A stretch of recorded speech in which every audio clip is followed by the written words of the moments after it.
Hi everybody, my name is Sean O'Kane with Chip Estimate TV. We're here at DesignCon 2014 at the Santa Clara Convention Center. DesignCon is the largest gathering of chip, board, and systems designers in the world. And my guest today is Barry Sullivan, Technical Director with DesignCon.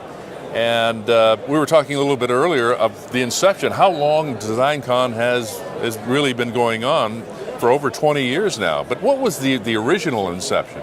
Well, Sean, first of all, I'm happy to be here. Thanks for the opportunity to chat with you a little bit about DesignCon. DesignCon actually goes back to the 1990s. And I think it was around 1993 that Hewlett-Packard started with something they called the high-speed digital seminar series or symposium series. And a couple of years later that became something called Design Supercon. And that was really conceived as sort of a product and customer showcase for Hewlett-Packard. This is, of course, before the days of Agilent, now I guess soon to become Keysight. But that's really when it got started. I think the DesignCon name itself, though, goes back to about 1998, so it's about 17 years old. Okay. I think that was the first usage. You know, I attended Dr. Herman Oyle's keynote yesterday. He spoke about the exciting developments in wireless communication products, mobile devices, tablets, wearables, and other connected devices. The question is, where are the challenges today for designers regarding mobile and cloud? Is it memory?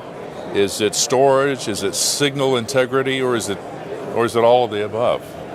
Well, okay, remember we're sitting at DesignCon, so of course I'm going to be talking about signal integrity. Well, that's kind of our heritage here. Right. But, you know, we also had, I really enjoyed Dr. Oyle's talk as well. I really liked him referring to the kind of magic that engineers perform, although we don't think of it as magic. In fact, we don't want people around us to think of it as magic because it does take a lot of, blood, sweat, and tears to make it happen. People shouldn't dismiss it too lightly. Right. But in regard to the challenges, we also had a panel session yesterday afternoon where we talked about some of the things that it's going to take to create these 28 gigabit per second communication channels, and the signal integrity issues that you're going to face at those sort of signaling rates. So I would have to say signal integrity. Not to be too dismissive of the other challenges. I agree. But like I said, here at DesignCon, it's signal integrity is front and center. What makes this conference unique and valuable to the attendees here? Well, I've been involved with a lot of conferences over the years as an attendee, also as an organizer. IEEE technical conferences, a variety of different industry events. What seems to be special about DesignCon is that it kind of falls into a special niche. It's not a very research-oriented technical conference where you see a lot of academics. Also, it's not all about marketing pitches. It really is focused on the kind of challenges that practicing engineers face every day, and helping them find solutions to that. That happens in both the technical sessions, where we have people presenting papers on case studies on how they have faced down some of these challenges. But it's here on the exhibition floor as well. We really consider the exhibition to be a part of the educational experience at DesignCon. So the exhibits really do complement what they see in the technical sessions. Is there anything that has surprised you over the years regarding the technology? Well, I've been sort of a technology prognosticator for a lot of years. Yes. And when I think back over my experience in doing that, I think looking at the horizon or beyond the horizon, at what comes next, I think you'll find fairly common agreement on what those technology advances are going to be. What's harder is when are these things going to happen. So the things that have surprised me are some things that I thought would be say years in development, yes, happening much more quickly. And the reverse too. Things that I think it shouldn't take too long for us to get there. And sometimes these are things that it's not just the technology, but some of the market forces as well. You think that this is an easy thing to do, but the market's not ready for it. You don't have that kind of a market pull for a technology. It takes a little bit longer for it to get there. That's a great answer. Not the what, but the when. More the when. Yeah. And where do you see DesignCon going in terms of topics covered going forward? I ask that because you are transitioning from a technical director role for DesignCon to other things, but still being connected with DesignCon and some others. Maybe you want to talk about that.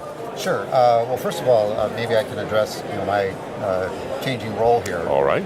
I am turning over the reins to Janine Love, who's an editor with EDN, and Janine and I have been working together over the past few months. So I think she's very excited to take this on. I think she knows what she's getting into. But I feel like I'm turning it over to very capable hands. But our organization, the International Engineering Consortium, will continue to work with UVM in a variety of ways. I mentioned to you earlier that we're going to be doing a program at eLive. Right. We'll be doing an executive program called the IEC Management Summit there. So we're going to continue to work with UVM. I think they'll probably give me more excuses to say abandon the Chicago winter weather for sunny Santa Clara. The last week in January. So I would say to people here, don't be surprised if you see me lurking in the hallways. So I do look forward to being back at DesignCon in the future. Getting back to your other question about how do we keep DesignCon, say, timely and on topic. Yes. One of the things that really has helped to sustain this event is our technical program committee, and this is it ranges in size from say 120 to 140 people year to year, but it's a group of people, really technology leaders themselves, practicing engineers who review all the submissions for the technical program, but as importantly, they also help to plan the program. We get together every spring for a planning meeting. We talk about the topics. Where should we be taking the program? For instance, a couple of years ago, we realized that as signaling rates are pushing higher and higher, the phenomena that, say, signal integrity engineers who are dealing with digital signals are running into have a lot in common with what RF engineers encounter. So we introduced additional tracks to draw some of that RF expertise to DesignCon, so that people coming to DesignCon can learn from those RF experts. There you go. So I think we'll continue to evolve in directions like that with the help of the program committee. He's not going away. Barry Sullivan, too much fun. I thank you very much for joining me today. Barry Sullivan, the current technical director with DesignCon, and of course, many other things as we talked about. So thanks again for joining us. And for Barry, my name is Sean O'Kane with Chip Estimate TV. We'll see you next time.